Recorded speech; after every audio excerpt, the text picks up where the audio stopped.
Halo guys, apa kabar kalian semua? Mimin di sini bakal melanjutkan alur cerita Sword Star. Disclaimer dulu bahwa kemungkinan besar ada perbedaan antara novel dan versi Donghuanya, tapi alur cerita utamanya tetap sama. Jadi tanpa ragu, Mimin akan membawakan alur ceritanya. Oke guys, ada Saweria dari aku untuk kamu. Sampai chapter berapa tamatnya, Min? Sekitar mau 1500-an ya. Ini kurang lebih ya 200-an episode lagi tamat teman-teman untuk novel yang pertama ya. Kan Sword Star itu ada 2 novel teman-teman. Oke, dari 150 katanya semangat Min. Siap, makasih banyak ya. Semoga kalian yang udah support Mimin sehat selalu dan lancar terus rezekinya. Amin. Yuk langsung saja kita ke video terbaru. Di dalam koridor hidup dan mati di perahu mausoleum, terdapat banyak sosok yang menjulang tinggi. Mereka adalah makhluk hidup tumbuhan, makhluk hidup darah dan daging, atau makhluk hidup batu. Mereka memiliki berbagai macam penampilan dan mengenakan berbagai macam baju besi dan jubah. Di antaranya klan Mata Dewa, Tanah Suci Bulan Ungu, dan Tanah Suci Kaisar Timur adalah 3 kelompok terkuat. Setiap dari mereka memiliki kekuatan yang melampaui 10 Universe Master jika digabungkan. Ada juga beberapa Universe Master lain yang tersebar di sekitar. Para Universe Master ini berada di area yang sangat dekat dengan wilayah APS. Dengan demikian, mereka dapat bergegas dalam waktu yang sesingkat mungkin. Mereka mungkin kuat, tetapi mereka tidak berani ikut campur bagaimana 3 kekuatan teratas berurusan dengan Lo Feng. Pemimpin Bima Sakti manusia itu cukup cepat dalam memahami permainan Kaisar Bada. Duandong River telah memberitahukannya secara langsung. Jika kita berdua juga cepat dalam memahami permainan Kaisar Bada, apakah itu akan dipublikasikan atau apakah kita akan dikerumuni? Meskipun mereka bisa melihat bahwa Lo Feng sedang dikepung, mereka sama sekali tidak menunjukkan rasa kasihan karena jauh di lubuk hati mereka. Mereka semua mendambakan warisan itu. Jika Lo Feng, calon yang paling diharapkan untuk mendapatkan warisan, tidak ikut campur, itu akan menguntungkan mereka semua. Lo Feng dikepung oleh 7 Universe Master hebat. Bima Sakti, kau benar-benar pandai berjuang. Baju sirahmu ini bekerja dengan sangat baik. Setelah kehilangan sepasang sayap perak itu, kau tiba-tiba mendapatkan baju sirah yang berharga ini. Tapi apa gunanya kau berjuang melawan kami dengan kekuatan penuh? Bahkan jika kau berhasil bertahan hidup, berapa banyak usaha yang tersisa bagimu untuk berkomitmen pada permainan Kaisar Bada? Menyerahlah, lebih baik mundur lebih awal. Mereka berada pada posisi yang sangat menguntungkan karena Lo Feng bagaimanapun juga masih lebih lemah dalam hal kekuatan ilahi. Dan meskipun ia tidak kalah dalam banyak hal lain seperti pengetahuan tentang teknik rahasia, ketika membandingkan kekuatan ilahi, ia nyaris tidak mencapai tingkat kekuatan yang sama dengan yang terlemah di antara ke-7 Universe Master. Saat mereka mengepungnya, ia tidak punya pilihan selain diinjak-injak. Dengan mengandalkan armor dewa pemusnahan iblis gila miliknya, ia mampu berkembang dan mengambil bentuk dewa binatang. Itulah sebabnya Lo Feng memperoleh kemampuan pertahanan yang sangat kuat yang memungkinkannya untuk menangkis semua serangan. Lo Feng bertarung dengan kecepatan kilat saat berada di dalam tubuh kadal bertanduk tunggal. Dia dipenuhi dengan kecemasan. Ini tidak bisa terus berlanjut. Aku harus mempertahankan keberadaan dewa binatang setiap saat. Tetapi itu menghabiskan terlalu banyak kekuatan ilahi. Seiring berjalannya waktu, terlalu banyak tubuh ilahiku yang akan dikonsumsi. Dan di samudera semesta, kecepatan pengisian ulang kekuatan ilahiku lambat. Selain itu, bahkan jika aku tidak khawatir tentang penggunaan kekuatan ilahiku untuk terus bertarung dengan cara ini, efisiensi mempelajari permainan Kaisar Bada akan sangat berkurang. Aku tidak bisa diganggu dengan begitu banyak hal. Lo Feng menggertakkan giginya. Kadal bertanduk tunggal yang terkepung itu melarikan diri dengan tergesa-gesa saat 7 Universe Master melancarkan serangan tanpa malu-malu. Tiba-tiba, dari dalam tubuh kadal bertanduk tunggal itu, sebuah menara merah muncul, dan kadal bertanduk tunggal itu dengan cepat membongkar dirinya untuk memasuki menara merah. Kemudian, menara merah itu duduk di tanah koridor dan tidak bergerak lagi. 7 Universe Master mengelilingi menara merah tua itu dan melihat apa yang ada di tengah lingkaran mereka. Kemudian, mereka saling memandang dan mulai tertawa. Pada saat itu, di dalam menara bintang, Lo Feng dapat dengan jelas mendengar setiap kata dari percakapan yang terjadi di luar. Dia berada di dalam aula kendali dan tidak berani mengendur sedikit pun. Dia dengan hati-hati mengamati dunia luar, mendengarkan setiap suara, menyaksikan lawan berbicara satu sama lain, dan tidak dapat menahan tawa. "Kalian semua pasti bercanda," kata Lo Feng. "Kalian semua berpikir untuk menyegelku di sini. Ini adalah harta karun sejati tertinggi tipe penyegelan yang sedang kita lihat. Tidak ada kemungkinan untuk menyegel harta karun sejati tertinggi jenis ini sama sekali." Di luar, Master Serigala Angin mencibir. "Baiklah, serahkan saja padaku. Dengan harta karunku, dia hanya akan bisa lolos dari segelku jika istananya juga merupakan harta karun sejati terbaik di antara semua harta karun sejati. Jika tidak, dia tidak akan bisa lolos sama sekali." Master Serigala Angin mengelurkan telapak tangannya, dan seketika menara 3 warna yang berkilauan muncul di udara. Dia mendengus sambil melihat menara merah tua itu. Kekuatan dewa terbakar untuk mengaktifkan harta karunnya. Saat berikutnya, menara 3 warna itu terbang ke posisi tepat di atas menara bintang berwarna merah tua. Sebelum lubang muncul di bagian bawah menara, dan energi hisap yang kuat namun tak berwujud sedang mengerahkan pengaruhnya terhadap menara bintang.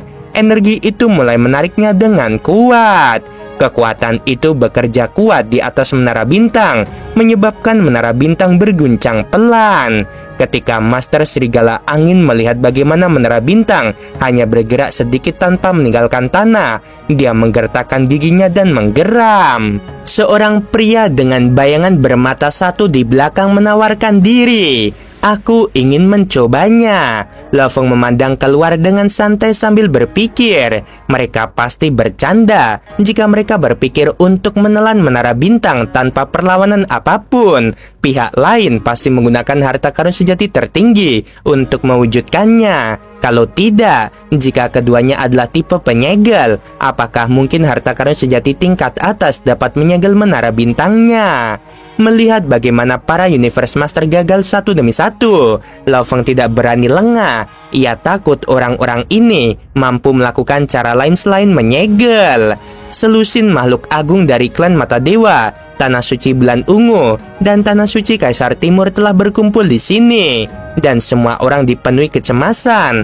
Sebelumnya, 7 Universe Master telah mengepung Lo Feng dan gagal, lalu telah meminjam harta karun sejati dari makhluk agung lainnya. Namun tidak ada yang berhasil, bahkan dengan paksa.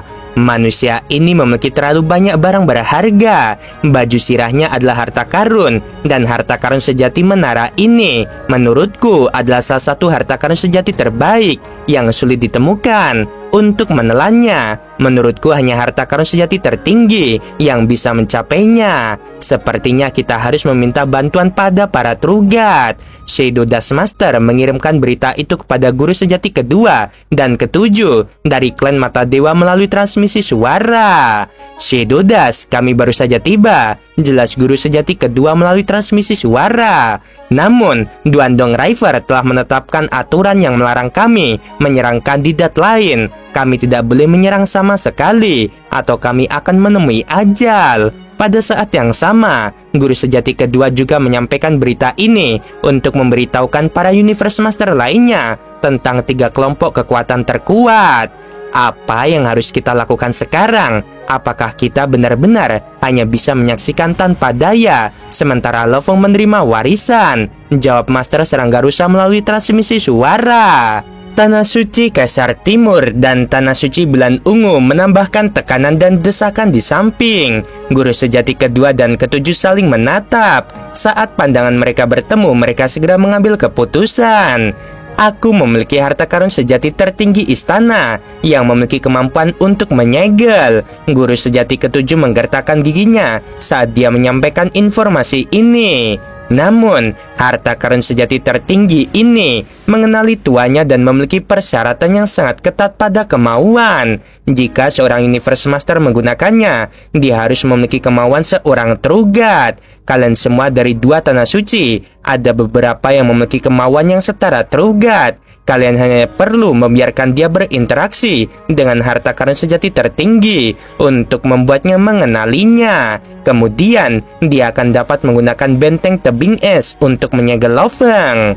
Baiklah, Tanah Suci Kaisar Timur akan melakukannya. Tak lama kemudian, seorang Universe Master muncul di antara kerumunan. Guru sejati ketujuh menyampaikan perintahnya. Dengan harta karun sejati yang tertinggi, kecuali Bima Sakti manusia itu juga memiliki harta karun sejati yang tertinggi, tidak akan ada jalan keluar baginya. Master Huangke yang maju ke depan, dia berasal dari Tanah Suci Kaisar Timur. Dia memiliki banyak tubuh, dan yang lain telah menemukan bahwa kemampuan pemahamannya rendah. Jadi dia ingin sekali maju ke depan dan memberikan kontribusi bagi ras tersebut. Master Huangke berdiri di samping dan menunggu guru sejati ketujuh mengeluarkan harta karun sejati tertinggi. Apakah menurutmu aku cukup bodoh untuk memberikannya begitu saja? Guru sejati ketujuh melirik Master Huangke dan menyeringai. Bagaimanapun, itu adalah harta karun sejati yang tertinggi. Jika kamu mengambilnya dan menolak untuk mengembalikannya di masa mendatang, apa yang dapat kulakukan? Aku punya saran. Kamu berikan kami harta karun sejati. Setelah kita selesai berurusan dengan Bima Sakti manusia itu, kita akan saling memberikan harta karun sejati masing-masing. Bagaimana jika harta karun sejati tertinggi itu diambil oleh Duandong River? Kata Master Huangke dengan dingin. Guru sejati ketujuh menggelengkan kepalanya dan menyampaikan suaranya. Harta karun sejati puncak itu tidak berguna bagiku. Harta karun sejati tertinggi yang berisiko diambil oleh Duandong River sepadan dengan semua harta karun sejati puncak itu. Selain itu, kita mungkin terbunuh karena warisan ini, terutama kita para Trugat. Kita tidak memiliki banyak tubuh, jadi jika kita terbunuh, kita akan mati selamanya. Apakah kau benar-benar berpikir aku akan mengambilnya? Baiklah, ayo kita lakukan, kami setuju. Klan Mata Dewa memilih 8 harta karun sejati tingkat atas. 3 di antaranya dapat menyaingi sirah Dewa Pemusnahan Iblis Gila. Ini adalah benteng tebing es, kata guru sejati ketujuh. Ia melambaikan tangannya, sebuah gunung es muncul di langit. Dan ada sebuah benteng yang indah di samping gunung es tersebut. Gunung es yang transparan dan menakjubkan itu dapat digolongkan sebagai sebuah karya seni. Di dalam menara bintang, Lo Feng mengerutkan kening dan terus berpikir. Apapun yang terjadi, itu tidak baik baginya. Dia menatap keluar dan berpikir keras tentang hal itu. Lo Feng memperhatikan pilar-pilar kristal dan batu. Matanya berbinar. Baiklah, aku akan mencobanya. Tepat ketika Master Huangke mencoba membuat benteng tebing es mengakuinya sebagai tuannya, menara berdarah terbang di atas pilar kristal, sementara dasar menara itu tenggelam. Menara itu segera menjadi jauh lebih tinggi dan menghantam bagian atas lorong. Pilar kristal itu tertanam di dasar menara. Apa kau benar-benar berpikir itu akan membantu? Master Huangke tertawa sambil memegang benteng tebing es di tangannya. Dia melempar benteng tebing es dan menggunakan kekuatan dewanya untuk menggerakkannya. Benteng tebing es segera memiliki daya serap yang luar biasa terhadap menara bintang dan membuat menara berdarah itu berguncang. Tampaknya berhasil, tetapi ternyata tidak. Bagaimana mungkin? Master Huangke merasa ngeri dan marah. Dia melirik guru sejati ketujuh. Tidak mungkin, kecuali jika itu adalah harta karun sejati yang tertinggi. Seorang pria dari klan Mata Dewa mengerutkan kening dan berkata, itu mungkin bukan harta karun sejati yang agung. Sebaliknya, Bima Sakti manusia itu hanya memindahkan harta karun sejatinya dan menggabungkannya dengan pilar kristal. Pilar kristal itu ditinggalkan oleh Duandong River. Itu terhubung ke perahu mausoleum. Jika kita ingin menyegel manusia itu, kita harus menghancurkan pilar kristal itu. Lo Feng duduk di ruang kendali sambil tersenyum. Menara bintang adalah harta karun sejati jenis penyegelan. Itulah sebabnya dasarnya dapat retak dan memiliki kekuatan untuk menyerap segalanya. Dengan bantuan mutiara awan darah, bentuknya dapat diubah. Pada saat ini, dasar menara bintang menempel erat pada pilar kristal. Bahkan jika menara bintang bukanlah harta karun sejati tertinggi, ia harus dipisahkan dari pilar kristal sebelum dapat diambil. Beruntung sekali dia. Meskipun harta karun sejati yang agung itu kuat, mereka tidak bisa begitu saja menghancurkan pilar kristal itu. Apalagi menghancurkan harta karun sejati yang paling utama. Kita tidak bisa berbuat apa-apa sekarang. Pilar kristal yang dipegang Bima Sakti adalah pilar kristal yang dia gunakan sendiri. Bahkan jika dia tinggal di sana selamanya, dia masih bisa mempelajari permainan Kaisar Bada. Semua makhluk agung telah mengetahui misterinya. Mereka semua marah, tetapi mereka tidak dapat berbuat apa-apa. Master Huangke, kembalikan benteng tebing es kepadaku, ucap guru sejati ketujuh. Master Huangke awalnya ragu-ragu. Dia melakukan kontak mata dengan makhluk agung lainnya, dan dia tetap mengembalikan harta karun itu. Ketiga kekuatan itu semuanya kesal. Saat ini, kita hanya bisa menggunakan cara yang paling sederhana. Serangan material, serangan jiwa, itu hanya harta karun sejati tipe Istana Puncak. Itu mungkin bisa bertahan melawan serangan material dengan baik, tetapi itu akan kurang efisien melawan serangan jiwa. Kurasa dia tidak bisa mempelajari permainan Kaisar Bada saat jiwanya terpengaruh. Kita bahkan bisa menghabisi jiwanya. Ayo kita serang dia bersama-sama. 7 Universe Master mulai menyerang Lo Feng lagi. Namun Lo Feng sedang duduk di menara bintang dan tidak terpengaruh oleh serangan tersebut. Serangan jiwa tidak dapat menembusnya sedikit pun.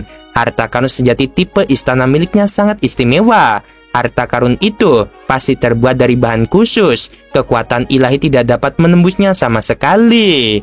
Menara bintang adalah harta karun sejati yang agung. Jika diletakkan di dalam tubuh seseorang, ia dapat menjaga jiwa. Di luar, ia dapat dengan mudah menahan segala macam serangan jiwa. Mengenai serangan material, beberapa gelombang kejut melewati bagian dalam. Karena tidak ada harta karun sejati yang agung yang dapat memblokir gelombang kejut dengan sempurna. Namun, dengan perlindungan harta karun sejati yang agung, serangan material tidak dapat menghancurkan barang-barang berharga. Harta karun sejati itu benar-benar dapat memblokir serangan jiwa. Benar-benar harta karun sejati yang kedua setelah harta karun sejati tertinggi. Kalau begitu, kita akan menggunakan serangan material. 7 Universe Master hanya bisa memukul menara bintang itu berulang-ulang, bagaikan pandai besi yang memukul besi berulang-ulang, sehingga menara bintang pun terguncang. Tentu saja, guncangan itu palsu. Serangan itu tidak ada apa-apanya bagi menara bintang. Tidak perlu bagiku untuk keluar sama sekali, kata Lo Feng. Aku bisa menggunakan kekuatan ilahiku untuk menembus pilar kristal itu dan melanjutkan latihanku dalam permainan Kaisar Bada. Di alam semesta virtual, pada permukaan yang terpisah, kabut menyelimuti sekelilingnya dan terdapat banyak pilar batu dengan bayangan virtual 3 dimensi. Lo Feng muncul begitu saja dan duduk di dalam pilar-pilar batu dan tidak dapat menahan perasaan senang. Permainan Kaisar Bada ini untuk menyelesaikan penguraian kode seluruh permainan dan 10.080 akhir permainan. Aku harus mensimulasikannya sepenuhnya di alam semesta virtual. Aku dapat membenamkan diri dalam pemahaman tanpa khawatir tentang bagaimana ketiga kelompok kekuatan itu menyiksa diri mereka sendiri di luar sana. Waktu berlalu bagai air yang mengalir di dalam perahu semesta. Di pintu kabin perahu mausoleum, situasi di pintu kabin sudah menjadi keadaan pembunuhan yang heboh. Era reinkarnasi pertama yang menghadapi kiamat yang akan datang tidak akan lagi memperhatikan apakah lawan mereka berasal dari tanah suci atau tidak. Mereka akan segera menemui kiamat. Namun Trugat dari dua tanah suci telah berani bergabung untuk memblokir pintu masuk kabin. Makhluk-makhluk hebat dari kelompok kekuatan lain dari era reinkarnasi pertama menjadi semakin marah karena mereka diblokir dan terjebak di luar. Klan Mata Dewa hanya salah satu dari banyak kelompok kekuatan dari era reinkarnasi pertama. 1 lawan 1, semesta tanah suci memang sangat kuat. Namun jika dibandingkan dengan seluruh era reinkarnasi, bahkan era alam semesta asli yang paling lemah, kedua tanah suci harus bergabung untuk menjadi setara dalam hal kekuatan. Dalam era reinkarnasi pertama, Trugatnya saja berjumlah puluhan dalam hal kekuatan. Bahkan jika dua tanah suci digabungkan untuk memperoleh kekuatan 2 kali lipat, mereka masih jauh dari era reinkarnasi pertama. Dua orang tua dari Tanah Suci Bulan Ungu dan Tanah Suci Kaisar Timur secara paksa memblokir pintu masuk selama lebih dari setahun. Setelah itu, 7 Trugat membawa tim mereka dan dengan kuat memaksa masuk. Di dalam koridor hidup dan mati perahu Mausoleum, para makhluk agung elit dari 3 era reinkarnasi dan 2 tanah suci berkumpul. Dari Tanah Suci Bulan Ungu, ada 11 Universe Master. Dari Tanah Suci Kaisar Timur, ada 14 Universe Master. Dari seluruh era reinkarnasi pertama, ada total 6 Trugat dan 126 Universe Master. Dari seluruh era reinkarnasi kedua, ada 1 Trugat dan 32 Universe Master. Sedangkan era alam semesta asli ada 21 Universe Master. Dilihat dari jumlah makhluk agung, orang bisa tahu penentuan era reinkarnasi pertama, hampir setiap kelompok kekuatan telah mengirim elit mereka. Namun sebelum jumlah dan kekuatan era reinkarnasi pertama, kelompok kekuatan seperti dari 2 tanah suci hanya bisa menundukkan kepala dan berdiri di samping karena mereka tidak lagi memiliki keuntungan untuk dibicarakan. Sekitar selusin Universe Master mengainkan harta karun dan meraung tanpa hambatan saat mereka menyerang Menara Merah. Dalam sekejap mata, hampir 500 tahun telah berlalu. Awalnya semua orang mengira waktu yang dibutuhkan untuk menyelesaikan ujian permainan Kaisar Bada ini tidak akan selama itu. Namun faktanya telah membuktikan sebaliknya, dan para elit dari 3 era reinkarnasi dan 2 tanah suci benar-benar merasakan kesulitan dari permainan Kaisar Bada. Tahap ke-999 berhasil dikodekan. Di dalam ruangan permukaan bidang individu dari alam semesta virtual, Loveng berdiri di depan bayangan virtual 3 dimensi dari akhir permainan ke-1000 dan mempelajarinya dengan seksama. Hampir 500 tahun, akhir permainan demi akhir permainan telah diuraikan. Loveng punya firasat, 1000 tahap pertama ini kemungkinan besar akan menjadi hambatan. Di alam semesta virtual, saat Loveng mengamati bayangan virtual 3 dimensi dari akhir permainan ke-1000 itu, seorang pria berjubah putih berdiri agak jauh dan mengawasinya. Pria berjubah putih ini memiliki mata seperti batu gio yang samar-samar tampak mengandung semua rahasia di alam semesta. Ada senyum tipis di wajahnya dan dia sangat santai dan rileks, seolah-olah dia sedang berlibur. Loveng telah membuktikan dirinya sekali lagi. Pria berjubah putih itu mengamati dari jauh, dan meskipun Loveng dapat melihat jauh ke arah ini, seolah-olah pria berjubah putih itu tidak terlihat olehnya. Dalam dunia virtual, bahkan pendiri kapal besar pun tidak dapat melakukan hal ini. Hanya pencipta alam semesta virtual, yaitu Guru Origin, yang bisa melakukan ini. Berada di hadapan Loveng, namun Loveng tidak bisa merasakan apapun. Kultivasi yang sangat singkat, tetapi tekad yang sangat kuat. Pria berjubah putih itu dengan lembut memuji Loveng.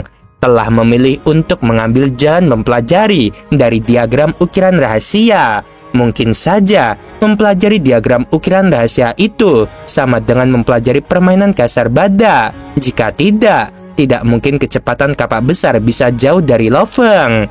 Dia terkejut saat mengetahui bahwa kecepatan pemahaman Loveng jauh melampaui semua Universe Master lainnya. Bahkan kapak besar tidak dapat menandingi Loveng. Loveng hanyalah seorang kesatria. Persyaratan untuknya seharusnya tidak setinggi itu, dan dia sendiri bisa memahaminya dengan sangat cepat. Tidak heran, Duandong River telah meliriknya. Kapak besar jelas tidak begitu menonjol dalam kemampuannya menyimpulkan karena dia terlalu bodoh dan kaku. Dia menaruh semua kasih sayangnya pada kapaknya. Pria berjubah putih itu menggelengkan kepalanya. Kalau tidak, mengingat fondasinya sebagai seorang trugat, kecepatan pemahamannya tidak akan kalah dari Lo Feng. Lelaki berjubah putih itu berjalan dan berdiri di samping Lo Feng, dan Lo Feng yang tengah duduk bersila sama sekali tidak menyadari hal itu. Jika aku hanya seorang kesatria, kurasa aku tidak akan pernah bisa menandingi Lo Feng. 2000 tahap pertama ini, bagaimana aku harus memecahkan kodenya? Pria berjubah putih itu berjalan ke bayangan virtual 3 dimensi dari tahap ke 2000 dengan sedikit cemberut. Dia adalah seorang jenius yang berbakat, dan semua bakatnya begitu unggul sehingga tidak dapat dipercaya. Karena alam semesta virtual perlu memenuhi tuntutan jiwa-jiwa yang hidup yang tak terhitung jumlahnya setiap hari. Sehubungan dengan menyimpulkan teknik-teknik rahasia, dia jauh lebih tangguh dan terampil daripada makhluk-makhluk hebat lainnya. Kaisar Badak, keberadaan macam apa kau itu mampu menciptakan objek yang luar biasa seperti ini? Di perahu mausoleum terjadi keributan. Diam, tatapan mata Duandong River menyapu semua orang yang hadir. Duandong River memandang ke arah menara merah tua. Pemimpin Bima Sakti, keluarlah. Menara merah itu menghilang, mengenakan baju besi perak. Lo Feng yang berambut hitam berdiri di tempat menara tadi, dan dengan sedikit membungkuk dia menyapa, "Salam hormat, Tuan Duandong River." Lo Feng menyadari mengapa Duandong River muncul. Belum lama ini, dia telah menyelesaikan penguraian 1000 tahap pertama, dan alasan mengapa dia bisa menjadi orang pertama yang berhasil karena dia memang sangat mahir dalam memahami. Kedua, kemungkinan besar itu karena dia adalah seorang kesatria. Jadi dia menduga bahwa ada harapan yang berbeda-beda terhadap makhluk-makhluk hebat dengan tingkat kekuatan yang berbeda-beda. Kamu mungkin telah memenuhi persyaratan, tetapi ujian ini masih membutuhkan waktu lama. Teruslah memahami. Duandong River memberi perintah. Semakin kamu memahami dan memecahkan kode permainan, semakin bermanfaat bagimu dalam menerima warisan di masa mendatang. Fokus saja pada pemahaman yang tenang. Tidak ada yang bisa menyakitimu. Duandong River menunjuk pada kejauhan. Di samping Lo Feng, pilar kristal itu tiba-tiba melepaskan setengah bola bayangan cahaya yang menyerupai istana raksasa yang samar-samar, dan segera ia bergerak untuk menyelimuti Lo Feng. Seluruh istana bayangan cahaya itu adalah gambar emas. Di permukaannya terdapat ukiran rahasia yang tak terhitung jumlahnya yang berantakan. Selain itu, kekuatan yang dipancarkan istana itu saja sudah cukup kuat untuk membuat hati semua makhluk agung yang hadir menjadi merinding. Siapapun yang berani menyerang Bima Sakti akan disingkirkan dan dimusnahkan tanpa penundaan.